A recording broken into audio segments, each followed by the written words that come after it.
some people will they'll talk the talk. They'll put a partner directory on their site. They'll have the partner portals, and then they'll have a couple dozen partners or whatever it is. But if they're not investing actively outside of just hiring, but truly using it as a piece of their strategy, that's what I want to know. His strategy is a good highlight. So talking about the idea that our business is actually aligned for a common goal, whether that's a common customer or a common, sort of market or whatever it might be. One of the things that I talk a lot about and I hear a lot about lately is this idea of tapping into new, certainly TAM, but also I think more importantly, new markets. Mm-hmm. So like you're a Northam software business, you're doing well, you're growing, and you start to see that you've got a presence in EMEA. You've got companies showing up out of, regions where you don't have local currency or local language support or local just support in general.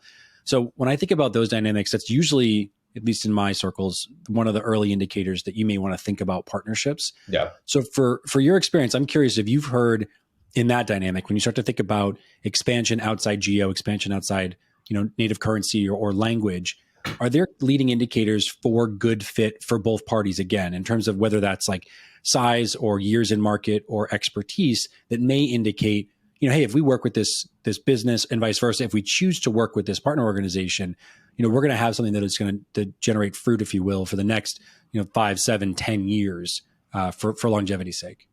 Yeah, that's a really good question. I mean, if we talk about like the geo piece, I think the company stage is super important. Like if you're working cross-border, you need to be pretty aligned with like being in a similar stage where you both want to help each other win. For whatever reason, we live in a world where we can have virtual calls and meet like this, but it's much harder to develop that tight relationship with a partner abroad when you're in the US. It makes it a little more difficult. But if you're both, like in my case, like we're a 10-person company, it's easier for me to establish a credibility with a similar company or a company on a similar growth trajectory. But for the other part of the question, the thing that came to mind was just the leveraging partners to move into new ecosystems outside of like the physical geo, but like getting into a different industry. I think it's funny as HubSpot actually, the companies of that size, they're doing a really great job of just hitting every industry. But when you're early, first couple of years, like you're really hyper focused on just a couple verticals for the most part. So you might be playing really well in MarTech or AdTech, but you're completely ignoring FinTech and the rest of everything that's out there. I think a partner becomes a really good way to thread that and launch yourself into that new ecosystem. And it can happen so much more naturally, where you're all of a sudden you're playing in that ecosystem. You're kind of like, the way I look at it is like it's like a treasure chest of just opening each ecosystem through the partner. So I think that's another way to also look at it. Yeah, it's smart. Conceptually, one of the things that's top of mind as you're saying that is the idea of this partner is our go-to-market, or this partner is a part of our go-to-market. And that very clear separation of, perhaps again in this example we're giving, because we're in NAM, obviously we're in North America, like we're established, we've got, we're a 10-person company, to use your size, and we've got revenue and we've got market fit and people are excited about it. We're selling and we've got some businesses that are already buying from us and everything works. Wherein the other side of the kind of equation can be true, which is like you see groundswell starting to happen in, in Peru all of a sudden, or Brazil, or, somewhere in Latin America where maybe you don't have the resources to support. One of the concepts that I don't know if we maybe just, I don't talk to enough people about it, or maybe I don't hear it enough, but this idea of they are our entire go-to-market. Like, let's go and do partner-led growth. Let's go and lead into the market with 3 or 5 different businesses that already have an established trust, understanding, a fit in terms of their ability to deliver our value in market, and then just exclusively using that. We're not white labeling. We're just going to partner with those folks very closely to deliver that concept. Yep. Yeah, absolutely. Yeah. I mean, it's interesting how, so that comes down to the just like understanding where each other are going as well.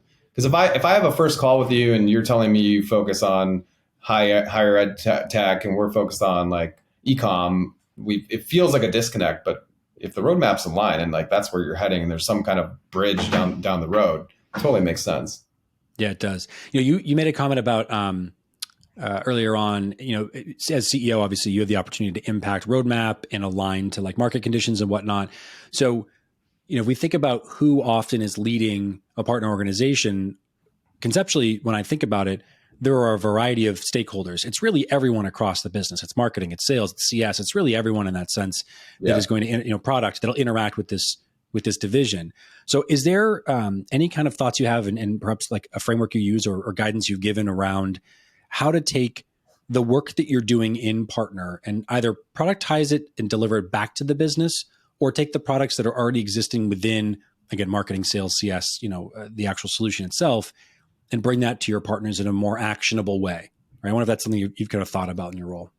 So the question you're asking then is like, reframe that again. Well, so you're talking about, you made a comment earlier on, we were talking before we hit record about, you're really good at orchestrating this sort of like taking the product roadmap of what Partner Portal does, for example, listening to market condition, directly influencing the way that as the landscape evolves, you go to market, you meet the need of your customers. And one of the things I was thinking about when you were talking about, the way that partners augment an existing either like value you're delivering to the market, or perhaps an industry or vertical like you described you're not tapping into. Right. Is there a framework that you use right now as CEO of Partner Portal where you're leveraging certain questions or an ideology, a methodology to be adaptive like that? Like, is it just about being flexible, or how are you using that in your everyday, function? I mean, for an early stage company like us, it's really, I think we lean on we're looking more at the competitive landscape. So it becomes the question that's common in partnerships is like buy or build or partner. So for me, the partnerships that we've established are things that are parallels that we even there's even been points where we completely spec'd and documented an entire feature of the product, realized we didn't want to build it and found a strong partner instead. And so that build versus partner is a common question for companies to figure out. So yes, definitely. It's a cool concept. I'm glad you brought that up here at the end. And look, it's been an awesome conversation we've had today. Anything else you want to share with the group, or if nothing else, how can they get in touch with you? LinkedIn definitely is where I'm at. I'm like a Twitter wannabe. I'm like happy when I get one like on Twitter. So follow me there too.